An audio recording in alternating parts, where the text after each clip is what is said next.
From the year 1991 in the Boston Globe. Bill Bolton honored by bowling peers. When it comes to candlepin bowling, there are few men more knowledgeable than Bill Bolton.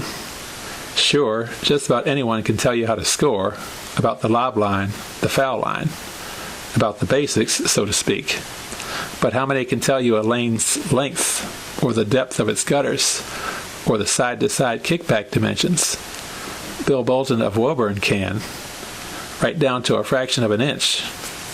That wealth of knowledge has come from 49 years in the industry and in his role as managing director of both the Massachusetts and International Candlepin Bowling Associations. He is also chief of sanctioning and standardization of the bowling industry in Massachusetts, Maine, New Hampshire, and the Canadian provinces of New Brunswick and Nova Scotia. When you bowl in any of the recognized ICBA lanes in those 5 areas, chances are Bolton has been there too.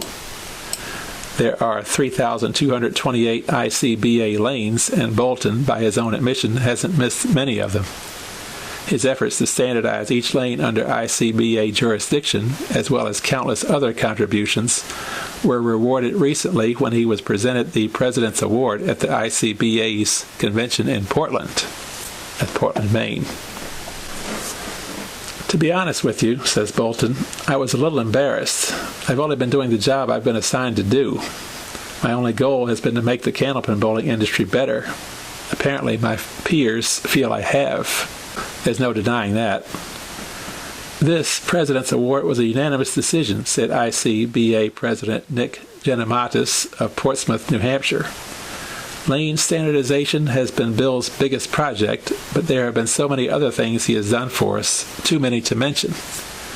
I'm sure it won't be too much longer before he's nominated for and inducted into the Candlepin Bowling Hall of Fame.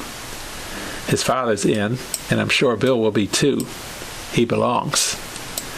Bolton's introduction to the candlepin game came in 1942 when he was 12 years old, and his father, Earl, opened the Cambridge Turnpike Bowlodrome on Route 2. It was a 20-lane center and one of the very first in the state to be built above ground. I remember those days well, Bolton said. I was a pin boy and paid 5 cents a string working after school in summers. The game certainly has changed since then.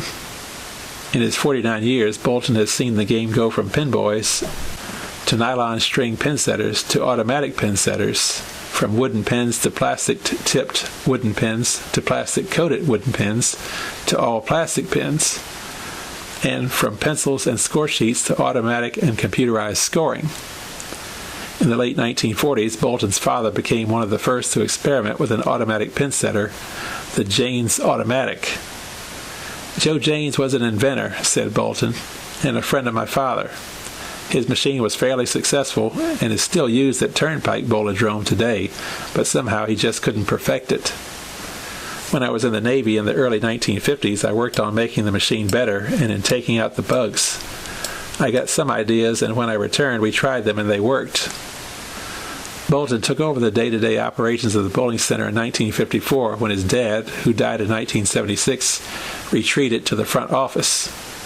He became more involved in the Massachusetts Bowling Association and eventually became a 3-term president. In 1983, parking became a major problem, and Bolton, who was paying thousands a year to rent parking space, sold the center. Route 2 was unique, he said. There were no side streets, and you needed to own the property your patrons parked on. We rented it and leased it, and eventually it just didn't make economic sense. He was no longer an owner, but stayed involved in the industry and with the MBA. I had been in bowling most of my life, and when I sold the center, I realized most of my friends were within the industry. So I kept going to MBA meetings, offering ideas, serving on committees, and getting involved in standardization and sanctioning. In 1988, when the MBA realized significant growth, and as the duties of its president grew, it decided to hire a managing director. Bill Bolton was its man. Similarly, in 1990, the ICBA decided to seek a managing director. It too tapped Bolton. Both the state and the international offices are run from his home. I feel blessed, said MBA President Dan Ryan. Bill does so much for the industry. Sure, it might be somebody else's idea or promotion, but Bill's the man who follows through. Simply put, he gets things done. I don't know how other presidents handled the workload before Bill came on board. One of Bolton's biggest MBA duties is handling the state candlepin tournament. There are well over 6,000 entries, and each passes through his hands. It's a $100,000 plus tournament, and all checks are issued through his office. I'm fortunate in that I get a great deal of help from my wife, Sue, said Bolton. She does most of the typing and mailings. I couldn't do it without her.